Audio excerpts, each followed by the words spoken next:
seré igual,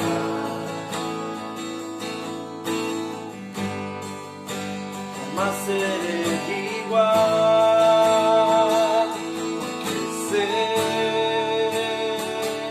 que vivo estás, me diste la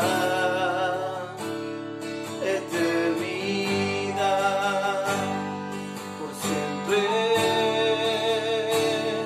quiero alabar tu nombre, oh Dios, glorificar.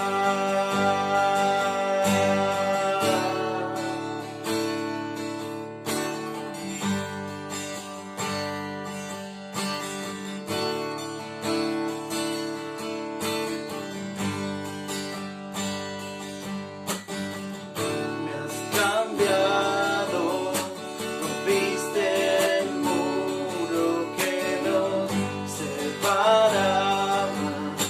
En ti soy bendito y camino en tu luz. La victoria yo tengo en ti.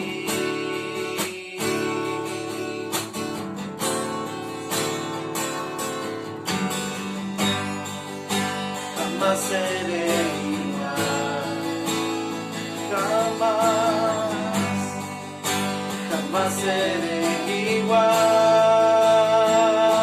porque sé que vivo estás, me diste la eternidad, por siempre quiero alabar tu nombre, oh Dios, glorificar.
Dios les bendiga, buenas tardes.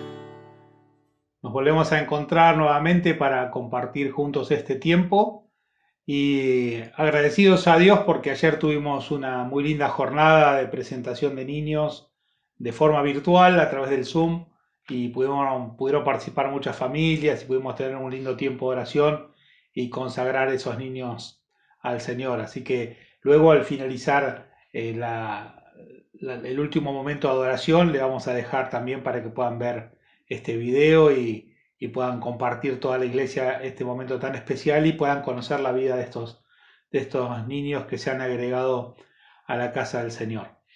Estamos todavía en un tiempo donde el virus sigue avanzando y si bien la vida social se incrementó y hay, dadas las condiciones climáticas, muchas más actividades al aire libre y la gente se está moviendo más, pero también por cuestiones laborales y demás, les pedimos a todos que tengan todavía mucha precaución, porque el nivel de contagios sigue siendo alto, estamos arriba de los 12.000, 13.000, 14.000 casos diarios de contagio y lamentablemente todavía el nivel de muertes diarias es un nivel alto.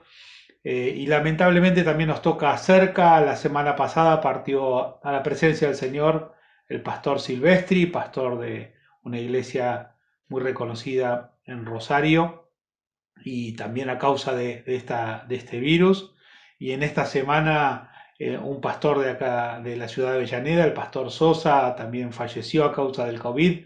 Y recientemente, ayer, me llega la noticia de que un pastor amigo de Villa Mercedes, San Luis, un hombre también con muy buena salud y todavía un hombre con mucho ministerio por delante a causa de esta enfermedad, perdió la vida y a su esposa, a sus hijos también lamentando la pérdida.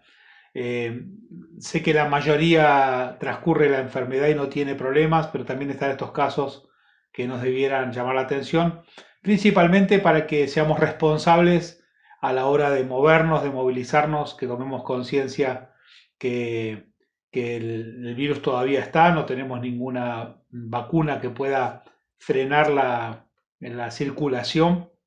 Por lo tanto, yo lo que le pido a todos los hermanos de la congregación que seamos responsables a la hora de movernos.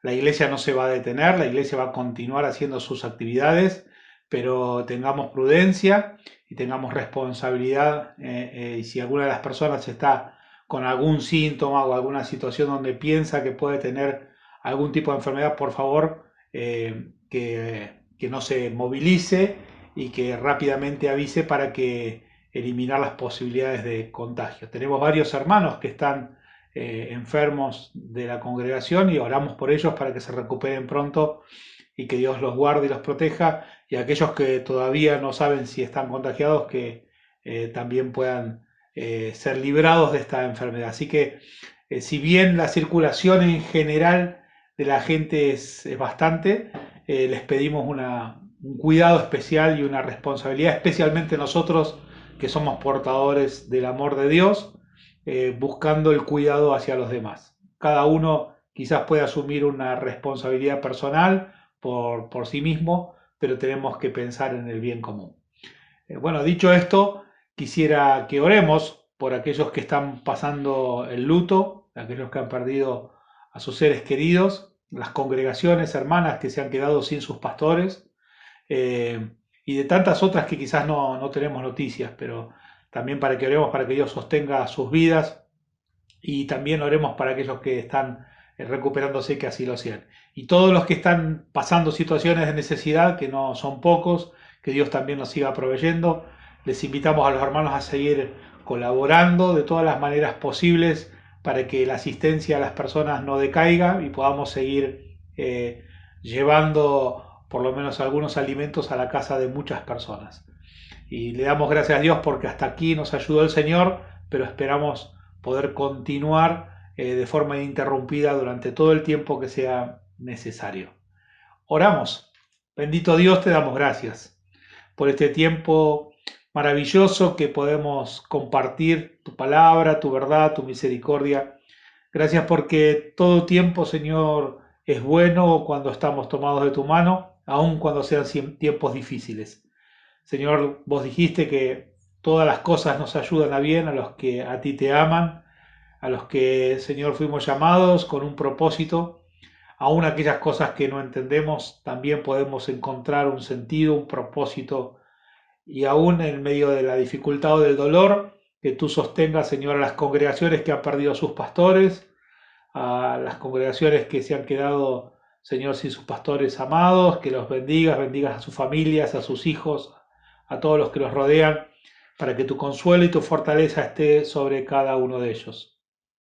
Oramos por la familia del pastor Peredo, allí en San Luis, para que guardes la vida de Graciela, a sus hijos y también a esa amada congregación, y bendice también a la congregación aquí en Avellaneda del pastor Sosa, y a la congregación en Rosario, y a tantas congregaciones que están pasando por esta situación de dificultad. Bendice a los que están enfermos, Señor, trae sanidad sobre ellos, guárdales, Señor, para que el virus retroceda a sus cuerpos y no les afecte, Señor, tanto sus vidas, y que pronto puedan ser recuperados. Oramos por cada uno de nuestros hermanos y te pedimos, Señor, que guardes a aquellos que no han sido contagiados, que los protejas y que los libres, Señor, del peligro. Y danos también la capacidad nosotros de poder estar a la altura de estos acontecimientos. Señor, sigue proveyendo para cada necesidad, para cada familia, y que, como nos prometiste, de manera abundante, Señor, podamos tener y dar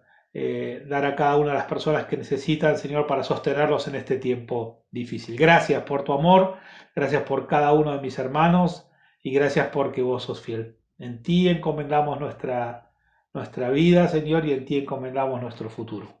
En el nombre de Jesús oramos. Amén. Muy bien, les venía compartiendo hace la semana pasada, estamos haciendo un recorrido de algunos capítulos del libro de los Hechos, donde la iglesia tuvo que enfrentarse con algunas situaciones donde tuvo que reacomodarse, o tuvo que sortear dificultades, o superar instancias peligrosas, o superar momentos difíciles, y cómo el Espíritu Santo fue guiando a la iglesia a sobreponerse, y cómo fue guiando a los líderes de la iglesia a interpretar el tiempo que les tocaba vivir. Por eso nosotros decimos que aun cuando las circunstancias económicas, políticas, sociales sean adversas, la iglesia no está cercenada en su accionar por la situación social, política, económica, sino que la iglesia tiene una capacidad para sobreponerse. Nuestro futuro no está en las manos de las circunstancias, sino que nuestro futuro está en las manos de Dios. Y nosotros avanzamos no porque las circunstancias sean o no favorables, sino por la intervención de Dios. De esta forma, la iglesia, que estaba empezando un proceso de persecución que se había agudizado a un sector, como habían apedreado recientemente a Esteban, estaban en plena persecución a los hermanos de la iglesia, y ellos estaban siendo dispersados por toda la región. Parecía que la persecución aumentaba, y de hecho aumentaba, y Dios interviene de una forma maravillosa. Por eso creemos en la intervención de la gracia de Dios. En los tiempos difíciles, la palabra dice que cuando abunda el pecado, lo que va a haber es sobreabundancia de la gracia. Si bien nosotros podemos hacer un señalamiento del pecado, y de los pecados estructurales, de los pecados de quienes nos gobiernan, de los pecados aún propios de las congregaciones o de las instituciones cristianas, dice la palabra que aun cuando eso esté manifestándose en una abundancia que a veces es obscena y dolorosa, la palabra misma dice que la gracia va a ser sobreabundante. Por lo tanto, nuestra expectativa, nuestra mirada, nuestro foco no tiene que estar tan puesto solo en el dolor de lo que significa el pecado o la maldad humana, sino que nuestro foco tiene que estar puesto en la gracia de Dios. Nuestra mirada tiene que estar puesta en la gracia de Dios, y tratar de ver esa sobreabundancia de la gracia en estos tiempos. En épocas de la iglesia primitiva, allí estaba la iglesia empezando a ser perseguida, y Dios hace algo que sorprende, una jugada magistral, porque Dios obra donde nosotros no sabemos, y Dios obra en el corazón de aquellas personas que no sabemos.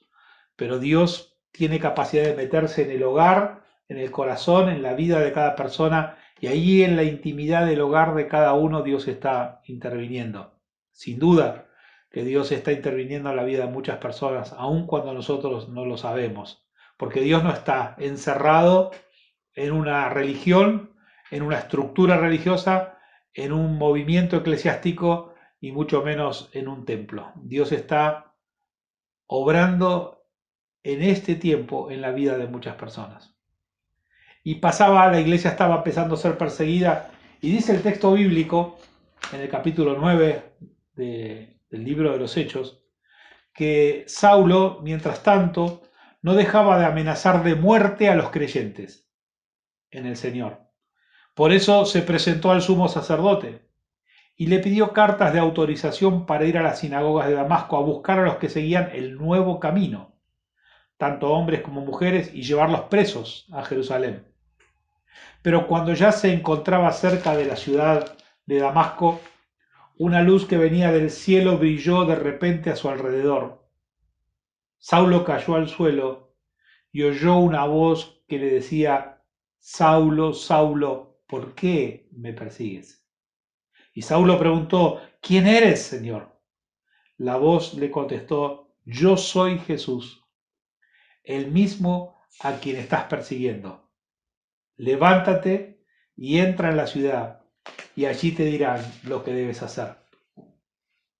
Una jugada magistral de Dios, donde el que estaba liderando la persecución de la iglesia es tocado por Dios. La gracia puede llegar al corazón de una persona, intervenir en su vida y transformarla. Cuando nosotros seguimos creyendo en el poder de la gracia de Dios, la transformación es posible.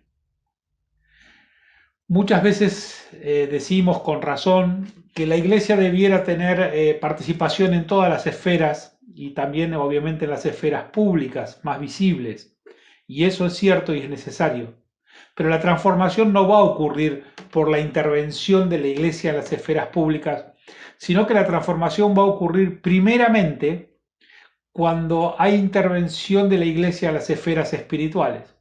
Cuando la iglesia combate espiritualmente y abre los cielos para que la gracia y la bendición de Dios se manifiesten de forma más abundante.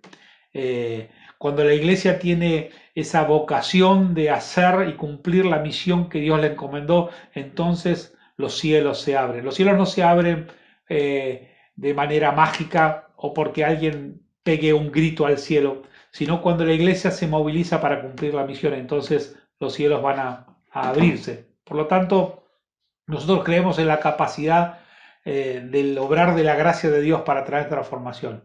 La transformación no va a ocurrir por la intervención de la iglesia en las esferas públicas, sino por la intervención de la iglesia en las esferas espirituales, y como consecuencia de esa intervención en las esferas espirituales, entonces sí la iglesia será enviada a las esferas públicas. Pero primero tiene que haber una intervención en el corazón, en la vida de aquellos que van a ser llamados a moverse en las esferas públicas.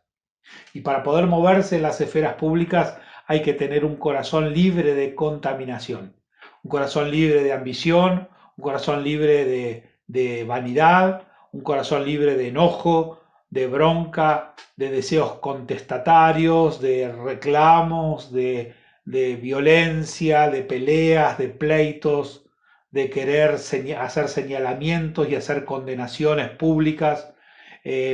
Cuando la iglesia va a intervenir en las esferas públicas, tiene que tener su corazón completamente limpio, y especialmente aquellos que van a ser enviados a abrir camino. Por lo tanto, el corazón de aquellos que son enviados deben estar llenos del Espíritu de Dios y llenos de toda pureza en sus pensamientos, en sus motivaciones y en su accionar, porque vamos a encontrarnos con gente cargadas de pecados, y podemos actuar como Jesús o podemos actuar como los fariseos. ¿Recuerdan ese momento cuando los fariseos encuentran a una mujer que estaba en pleno acto de adulterio?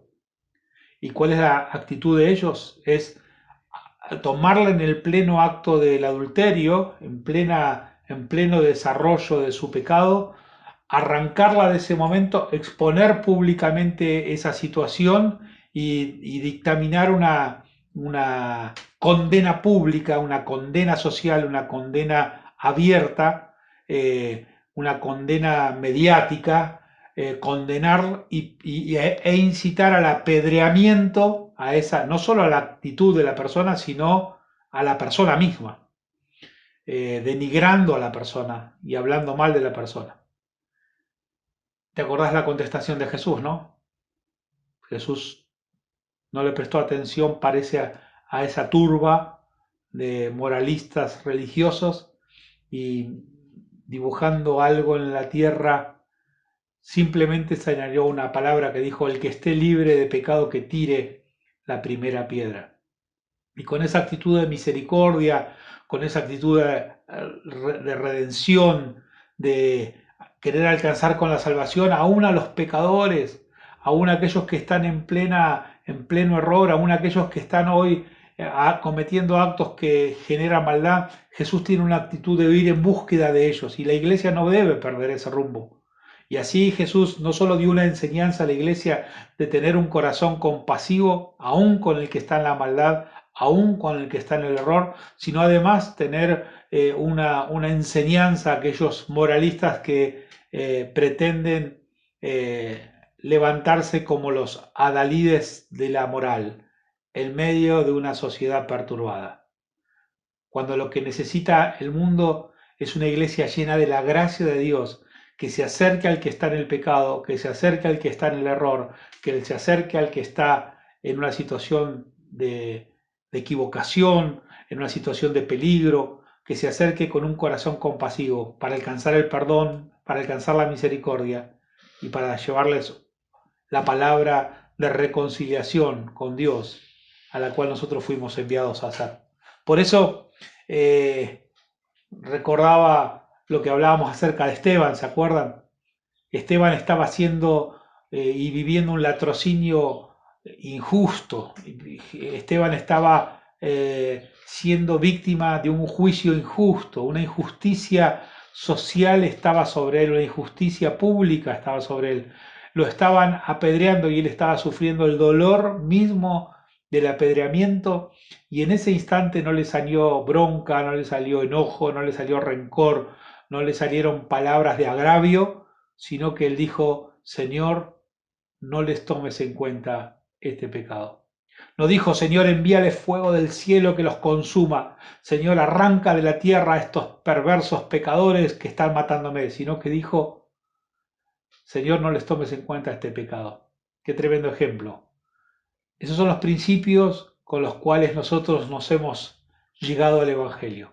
Por supuesto, como cristianos tenemos la responsabilidad de levantar la voz ante toda injusticia y ante toda maldad, pero nuestro corazón debe ser compasivo, nuestro corazón debe ser sensible y debemos seguir confiando en que la gracia de Dios va a intervenir.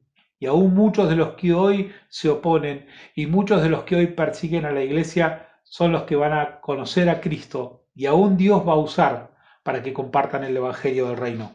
Cuando Dios quiso iniciar un proceso misionero, hizo algo que nadie esperaba y lo tocó justamente al apóstol Pablo. Saulo se convierte en Pablo. El Saulo muere y nace un nuevo hombre, nace Pablo, el apóstol a los gentiles. Comienza a actuar Pablo.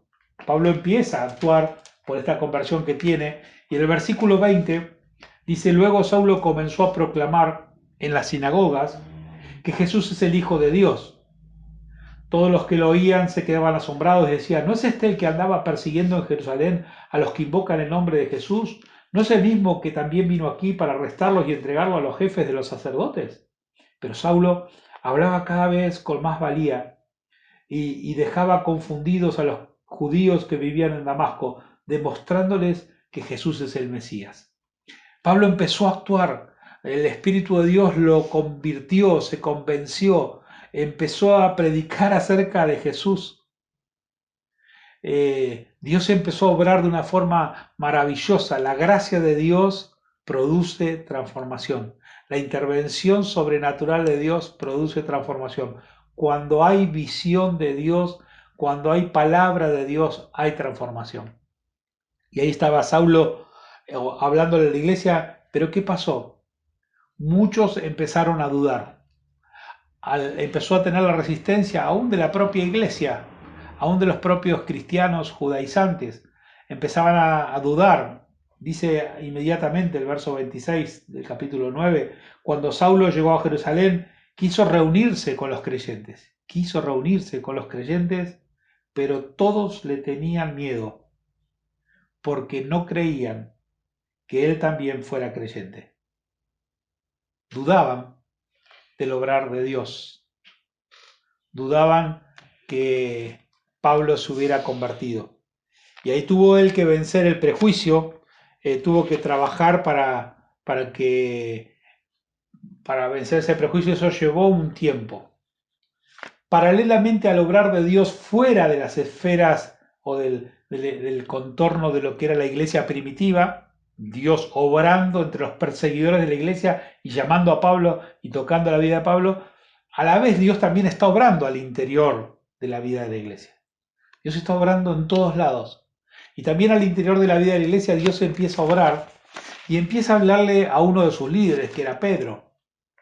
Y Dios tiene que también tocar el corazón de Pedro para hacerles ver que estaban en un tiempo particular, que había un cambio de época, que el Evangelio ya no iba a quedar encerrado en un lugar, en una región, y que el Evangelio iba a ir a correr a todas las naciones.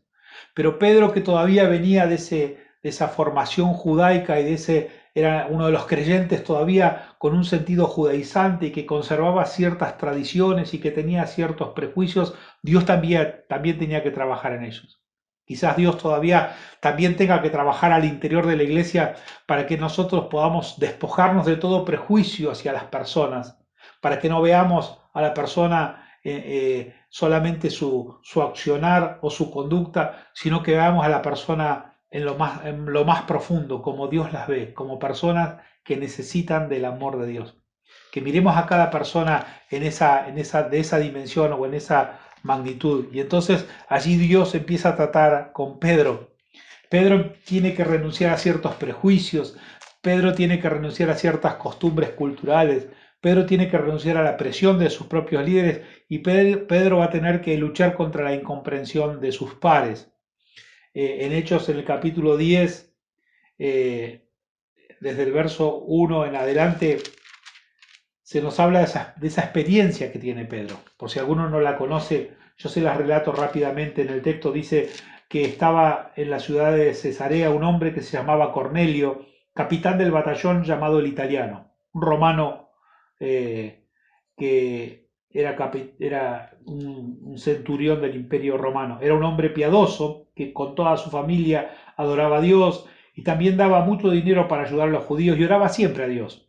Un día, a eso de las 3 de la tarde, tuvo una visión. Vio claramente un ángel de Dios que entraba donde él estaba y le decía: Cornelio, Cornelio. Y él se quedó mirando al ángel y con mucho miedo le preguntó: ¿qué se te ofrece, Señor? Y el ángel le dijo: Dios tiene presente tus oraciones y lo que has hecho para ayudar a los necesitados. Manda a alguien a la ciudad de Jope para que haga venir a un hombre llamado Simón, que también es conocido como Pedro. Está alojado en la casa de otro Simón, un curtidor que vive junto al mar. Cuando se fue el ángel que le había hablado, Cornelio llamó a 2 de sus sirvientes y a un soldado que era muy religioso y de su confianza, y después de contárselo, los envió a Jope. Al día siguiente, a eso del mediodía, mientras iban camino cerca de Jope, Pedro subió a orar a la azotea de la casa. Pedro sube a orar a la azotea de la casa. Tenía hambre y quería comer, pero mientras estaban preparando la comida tuvo una visión. Vio que el cielo se abría y que descendía a la tierra algo parecido a una gran sábana, bajada por las 4 puntas. En la sábana había toda clase de cuadrúpedos y también reptiles y aves. Y oyó una voz que le dijo: levántate, Pedro, mata y come. Pedro contestó: no, Señor, yo nunca he comido nada profano ni impuro. La voz le habló de nuevo y le dijo: lo que Dios ha purificado, no lo llames tú profano. Esto sucedió 3 veces y luego la sábana volvió a subir al cielo. Pedro estaba preocupado, pensando qué quería decir aquella visión cuando llegaron a la puerta los hombres de Cornelio, que habían averiguado dónde estaba la casa de Simón, y al llegar preguntaron en voz alta si así se hallaba un tal Simón, a quien también llamaban Pedro. Y mientras Pedro todavía estaba pensando en la visión, el Espíritu Santo le dijo: Mira, 3 hombres te buscan. Levántate, baja y ve con ellos sin dudarlo, porque yo los he enviado. Pedro bajó y dijo a los hombres: Yo soy el que ustedes buscan. ¿A qué han venido? Y ellos le contestaron: Venimos de parte del capitán Cornelio, un hombre justo que adora a Dios, a quien todos los judíos lo estiman y quieren. Un ángel de Dios le dijo que lo llamara a usted, para que usted vaya a casa y escuche lo que tenga que decirle. Dios estaba obrando para romper ciertos pensamientos. ¿Te imaginas? Era un judío que se había convertido al Evangelio y ahora Dios le dice que tiene que comer alimentos que nunca había comido. Por muchos años esto era una enseñanza, era como para él era como una ofensa contra Dios lo que Dios le estaba pidiendo. Sin embargo, Dios tenía que triturar su manera de pensar, ayudarle a ver que Dios estaba haciendo algo nuevo, que Dios estaba haciendo cambios en la vida de la misión de la iglesia, que Dios estaba abriendo caminos nuevos y que él tenía que adaptarse a eso. Y dice la palabra que Pedro tuvo que ser movido por Dios y Dios lo lleva. Y la Biblia dice que mientras hablaba con él, llega Pedro a ese lugar, entró y encontró a muchas personas reunidas, muchos que estaban esperando escuchar lo que Pedro iba a decir. Y Pedro les dice: ustedes saben que a un judío le prohíbe su religión tener tratos con extranjeros o entrar en sus casas, pero Dios me ha enseñado que no debo llamar profano o impuro a nadie. Dios estaba rompiendo un prejuicio enorme que estaba en la vida de Pedro, y como líder de la iglesia naciente, Pedro también tenía que enseñarle a la iglesia que el Evangelio iba a llegar a todas las personas y que no era exclusivo de un grupo minúsculo, sino que la iglesia debía adaptarse para abrir campos de misión. Estamos en tiempos donde la iglesia tiene que abrir nuevos campos de misión.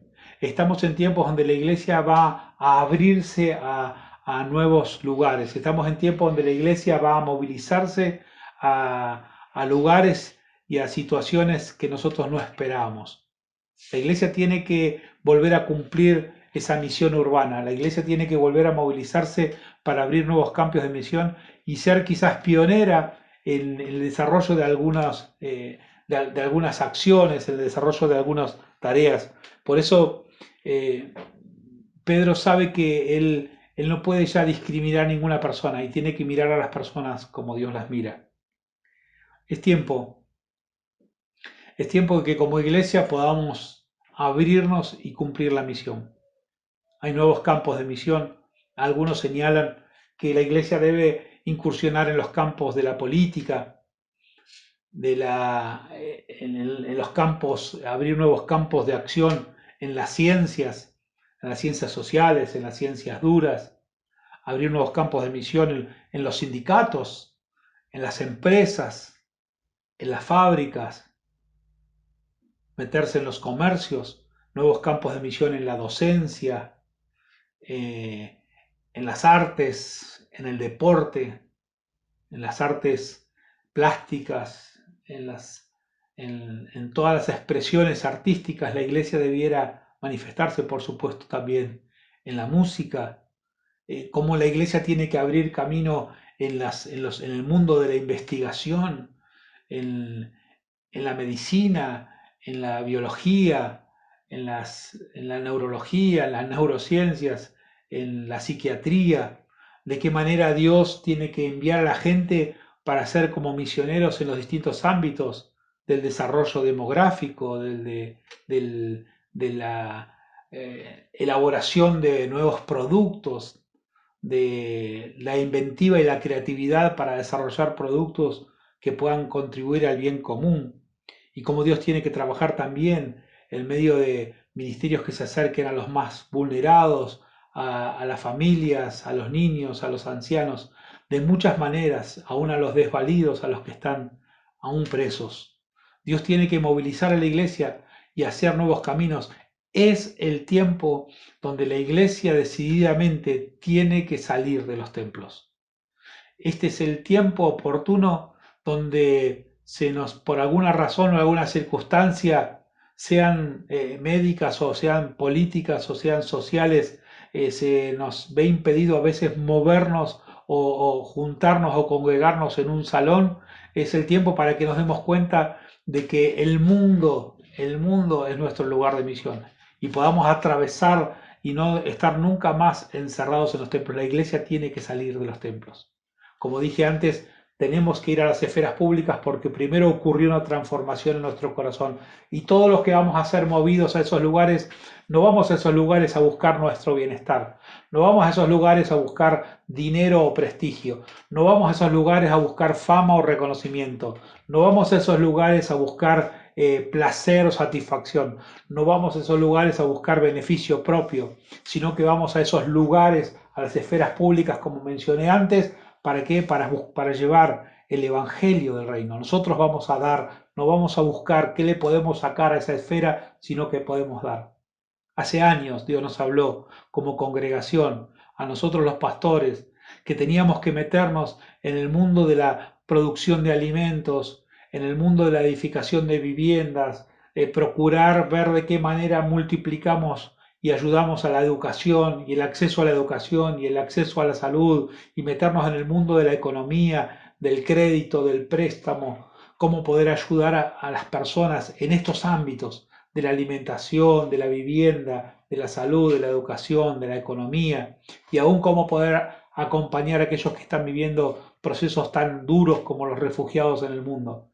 Todo eso Dios nos viene hablando hace varios años y jamás imaginamos que ahora nos íbamos a encontrar con una gran crisis global, donde hay una depresión enorme a nivel económico y social, donde hay un decaimiento de la actividad económica en el mundo y donde el acceso a la vivienda, el acceso al alimento, el acceso a la salud, el acceso a la educación, el acceso al crédito cada vez se hace más difícil en un mundo mucho más duro.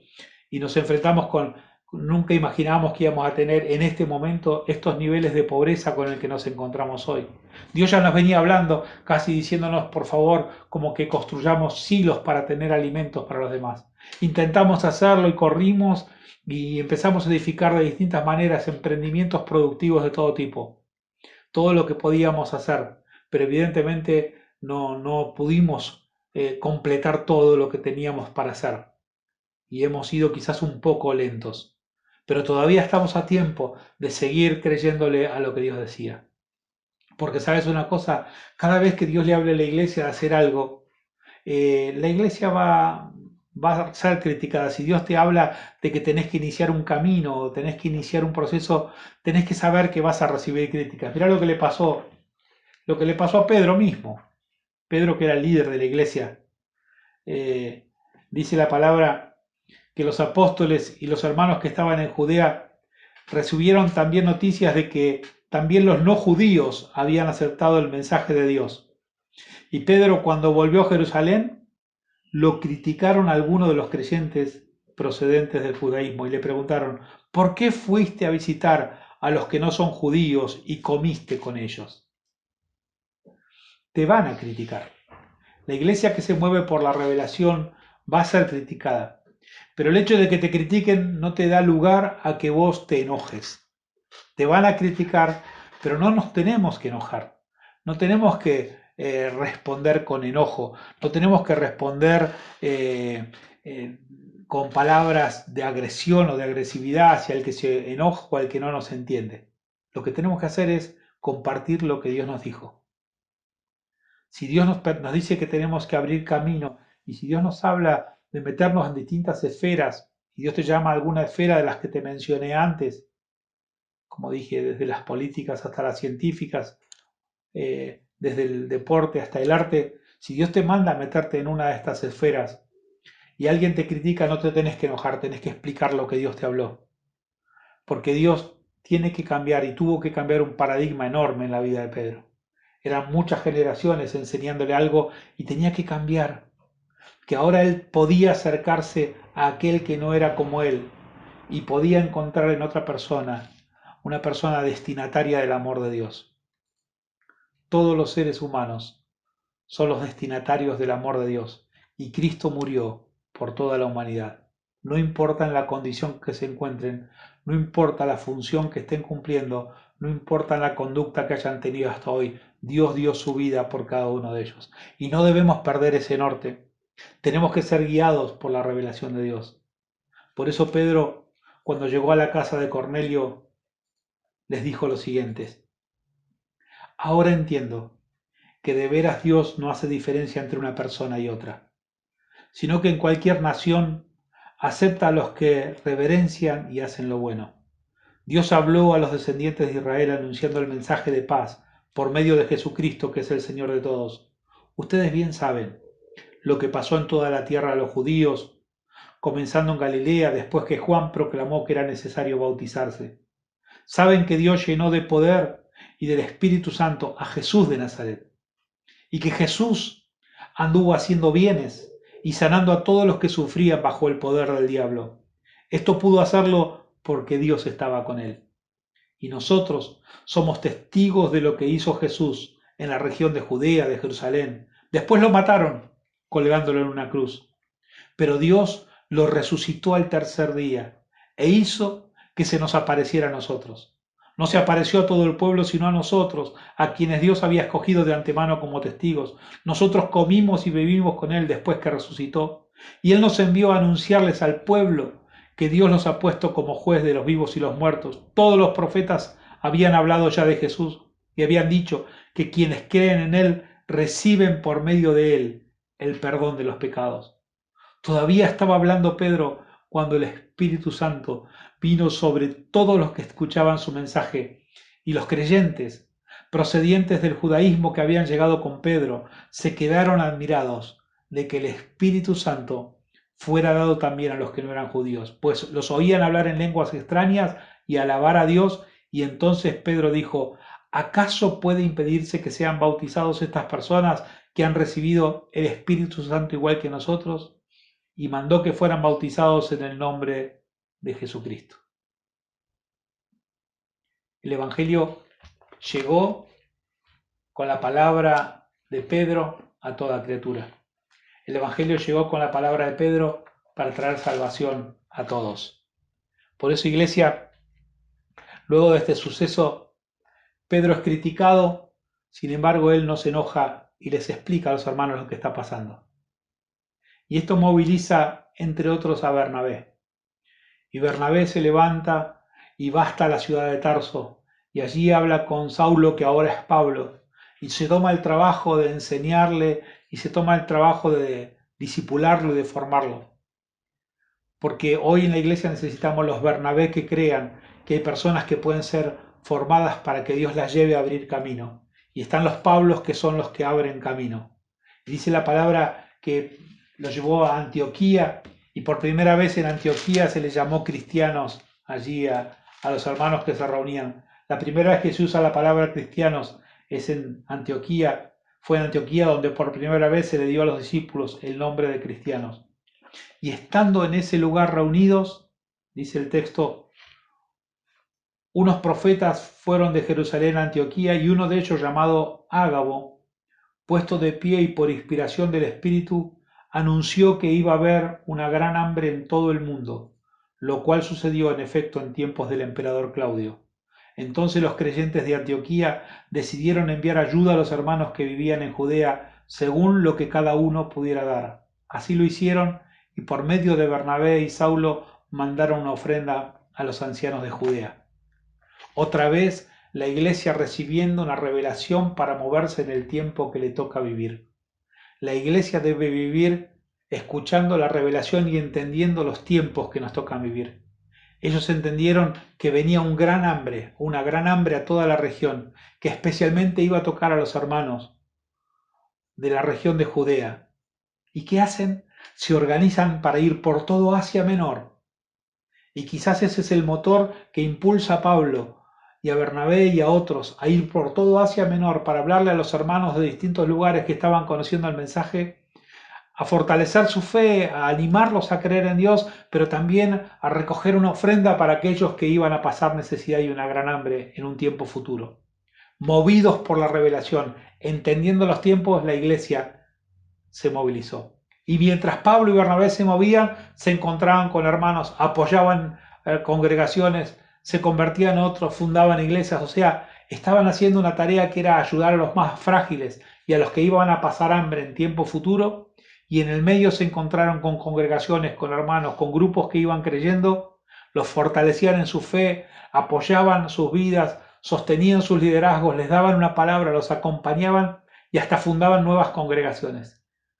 Su fin era ayudar a los pobres, a los más necesitados, movidos por la revelación de que iba a haber hambre en una región y movidos por esa necesidad, la iglesia sensible a la voz de Dios del tiempo que le tocaba vivir, enviando a hombres y mujeres para toda la región, compartieron el evangelio y mientras cumplían una misión que era ayudar a los más débiles, fortalecían a la iglesia y así el reino de Dios se extendía y así se extendió por toda Asia Menor en tan poco tiempo.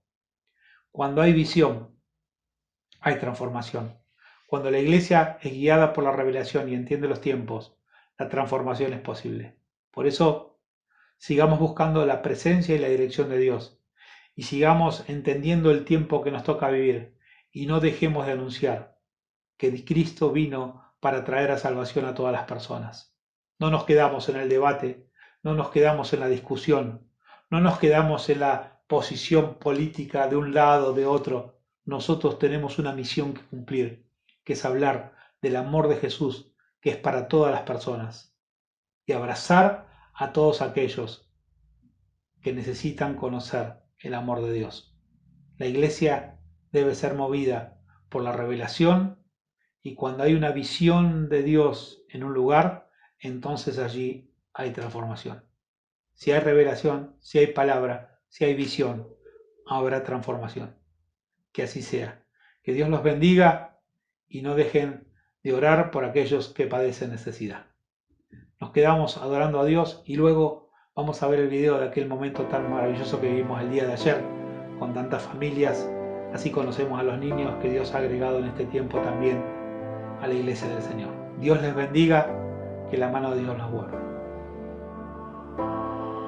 Transforma lo que soy, desesperado estoy, hambriento de tu amor.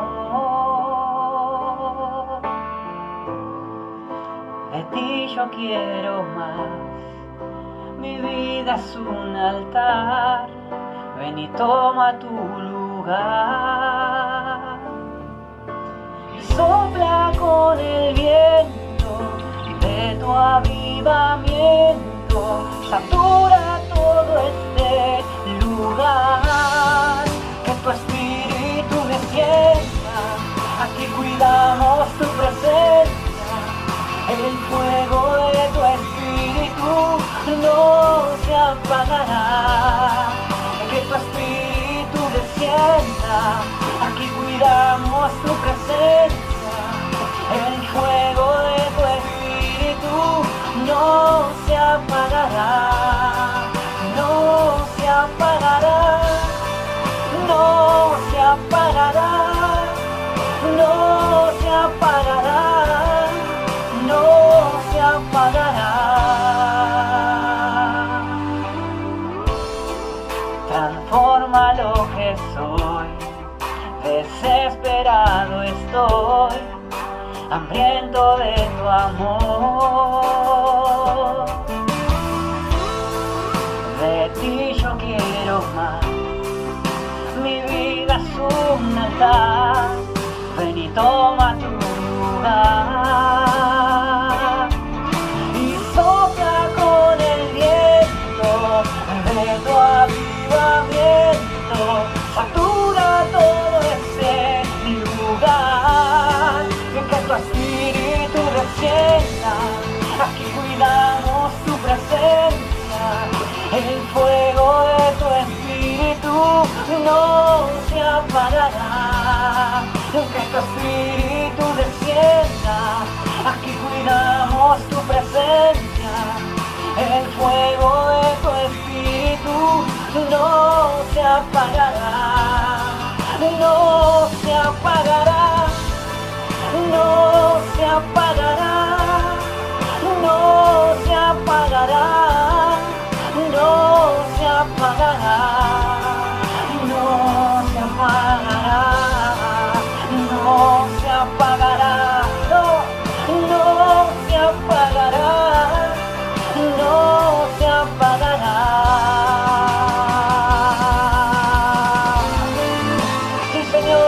enciende el fuego en nuestros corazones, que podamos ser como brasas encendidas, llevando tu gloria con el fuego de tu Espíritu sobre nosotros, tu fuego ardiendo en nuestra vida, en nuestra casa, en nuestra iglesia, Señor, tu fuego, nosotros como iglesia viva.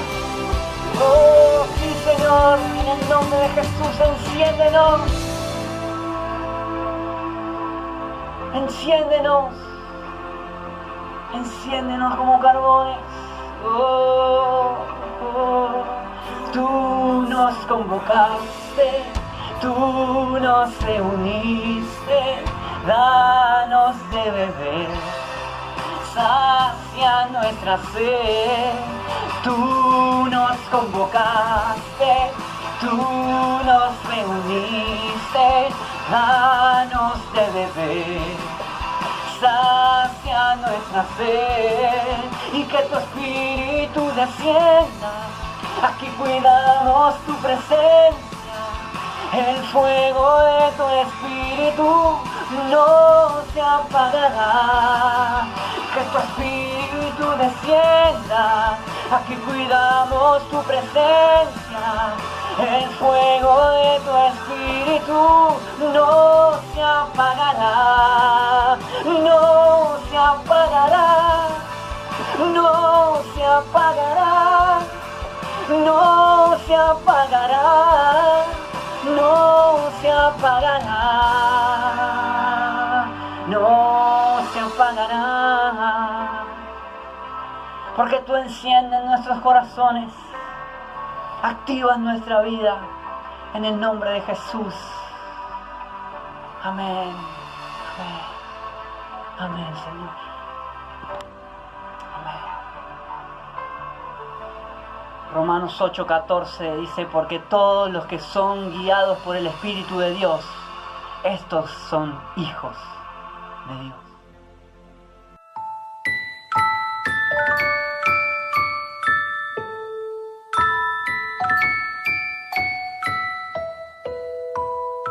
Nadie comprende completamente cómo comienza una vida.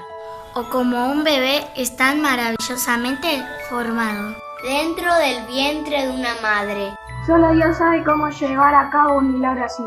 Puntada por puntada él teje cuidadosamente cada pieza en su lugar. La Biblia dice en el Salmo 139, versículo 13 y 14, Dios mío, Tú fuiste quien me formó en el vientre de mi madre. Tú fuiste quien formó cada parte de mi cuerpo. Soy una creación maravillosa y por eso te doy gracias. Todo lo que haces es maravilloso, de eso estoy bien seguro. Hola, Juana. Hola, Mona. Hola, Gina. Hola, Giovanni. Llegaron a un mundo muy difícil. Llegaron justo a tiempo. Cuando Dios así lo quiso.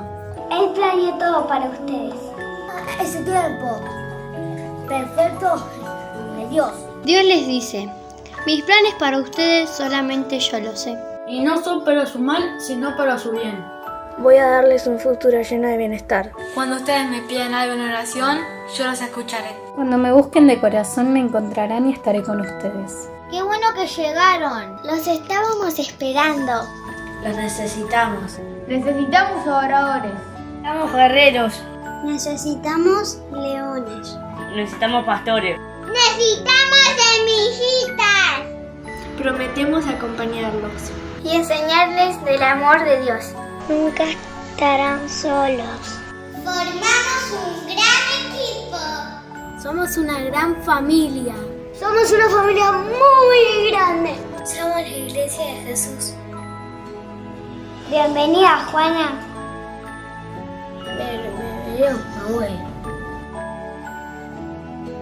Bienvenida, Moana.